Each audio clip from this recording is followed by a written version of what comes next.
What's going on, everyone? We are going to talk about summertime fishing. Now, I want to explain a little bit about summertime fishing and what that really means. Outside of fishing, I hear summertime, I'm thinking, okay, it's about to be hot. It's the summer, it's hot, sun shines every day, and the longer we get into summer, like the middle of summer, July, August, it even gets hotter and hotter and hotter. And sometimes we think about ourselves, right, in the summertime. We get hot. We don't like to be out in the sun. We're always seeking shade. We're always trying to cool ourselves down. That's not necessarily the case with fishing, okay? Fish are an actual sunfish, right? I mean, they don't mind the sun. And so we gotta look at the sun and the heat and all that and go, okay, why are they getting there? And is this the reason why? In reality, fish move in depths based on, in my opinion, one thing and one thing only. And what that means to me is like good oxygen in the water. They're gonna find the best oxygen in the water, and that's the level they're gonna go down to. Summertime fishing, like I said, we wanna get in as much shade as possible and cool off as much as possible. They're looking at it totally different. Now, shade might contribute to that, and cold water might contribute to that. Maybe that's because it's putting more oxygen in the water where that is taking place. When we think about like deep water fishing, so that's really where it's gonna go, right? The summertime, and we think of like fish going really, really deep. And they do go deep. They don't necessarily go as deep as you might think or as deep as other times of the year. In my opinion, and where I live, usually once they come off the spawn, so they usually get done with the spawn around April, mid to late April, sometimes early May, that's when they go the deepest.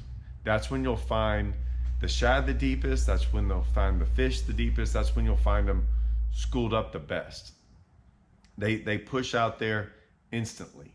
And for me, that's the easiest way to catch fish deep, is that time of the year. The other time of the year is the winter time, right? Like right in the middle of the winter time. They'll get really, really deep then as well. But for the summertime, they start off very deep. However, as the summer continues, sometimes they'll keep out there deep, but they slowly start to get a little bit higher in the water column. I say higher in the water column because I'm gonna come back to that.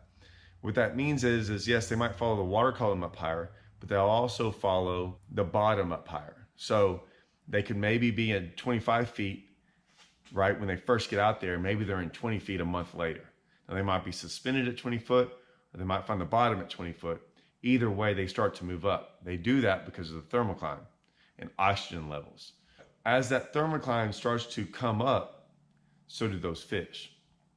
I'm not saying you still can't catch them really, really deep. It just depends on the thermocline. It's not necessarily because of how hot it's getting, right? The heat and the hot is creating the thermocline to change, but they're not sitting there like us going, man, it's really hot. Let me go find some shade, or let me get further down the water so it's colder. They're just trying to survive. So they're just looking at the oxygen intake. Now, shade does the same thing.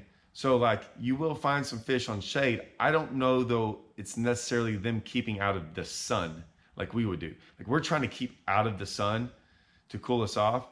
I personally think they keep around shade, usually because something's in the water, right? So that shade is something's in the water creating shade. I think they're more around that. They might position around the shade. But I still think that's more or less them trying to feed. I think they're positioning themselves to feed, not because, ooh, I don't want to get out in that sun, right? I'm just having to relate it to how we think, because we would be like, I just want to get out of the sun. It's not, oh, I need to get out of the sun so I can feed, if that makes sense. So does it matter? I think it matters because sometimes I think we overlook fishing for fish in the sun because we're so focused on the shade, like they're in the shade to get out of the sun. I don't think that that's necessarily true. Now, let's get back to deep water in the bottom. I think summertime fishing, right off the bat, like early summer, is the best time to catch them right on the bottom. I think that's what we've always done. Now with live scope, we're starting to see it a lot more, but this is your best time to throw bottom baits. I'm talking about right at the beginning of the summer, until it starts getting a little too hot and they start suspending. 2, I think it's the best time to throw big baits at them. There's a couple reasons for that. One, they kind of got done with their post spawn thing, so they're feeding up big time. So I think they've got done with the post spawn, you know, and they're fine with that. They get out there deep and no one's messed with them. As the summer goes on and more of us get out there and start finding these schools of fish, they start getting a little bit leery of baits. But when they first get out there, it's like, it's weird. They don't mind hitting something big, gaudy, and they're out there feeding. And they're not really worried about the pressure yet. So I've got 3 types of baits that I'm gonna throw. You kind of just have to figure out what they want.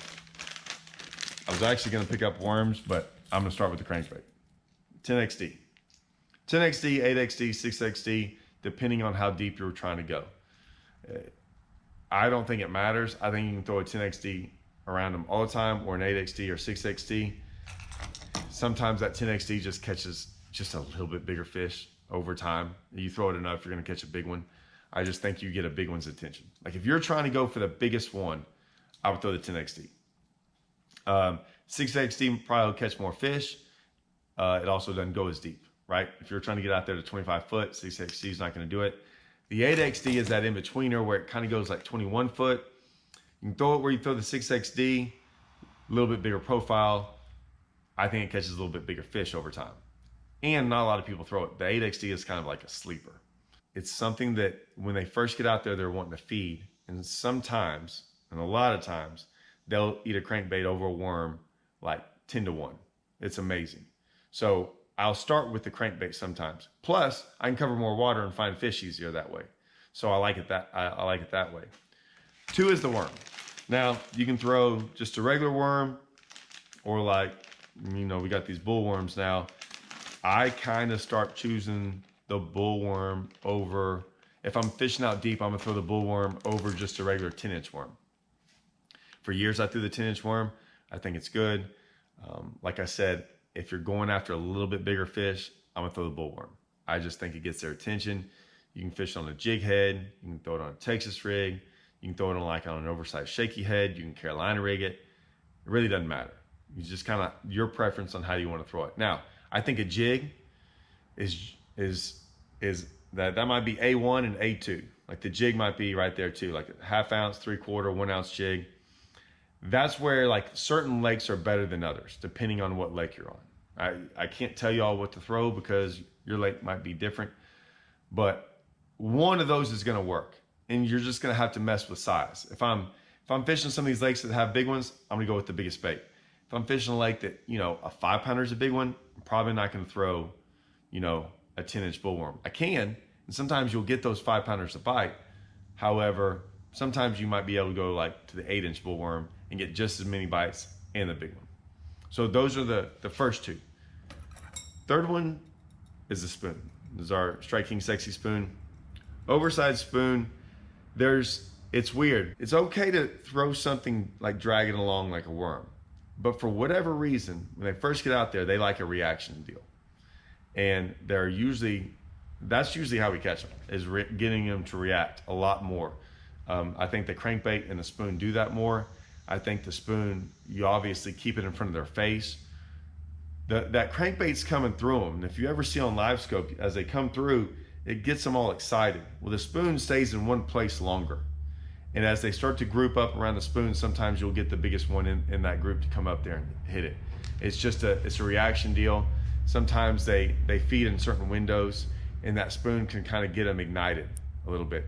So that's kind of like our bait we throw when we're throwing everything else, and they're there and they've kind of seen your crankbait and your worm for a while. Throw that spoon down there, get a couple more bites, get them activated again.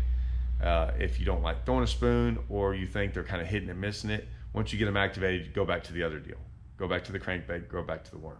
Those are my baits I'm throwing in the summertime, in the early summertime. Like I said, all of them. What do all 3 of them do? They hit the bottom. I'm not worried about the suspended fish yet. I'm not saying there's not suspended fish out there, but I find less of them. They're usually more on the bottom this time of the year. So focus on the bottom, right? For you guys that don't have live scope, this is perfect for y'all. For you guys that like kind of get a little bit too wrapped up in live scope and trying to do it that way, just wait. You're gonna have your time in a month or 2. They'll start slowly getting off the bottom. But for right now, You want to find those fish on the bottom. They're way easier to catch. There's usually more of them. They group up, they school up this time of the year.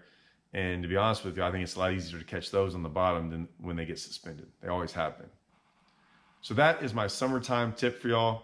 If you are interested about any of these baits, look at my link. Got all the descriptions to Tackle Warehouse. You can find all of them right there. Hope you enjoy it. See you guys.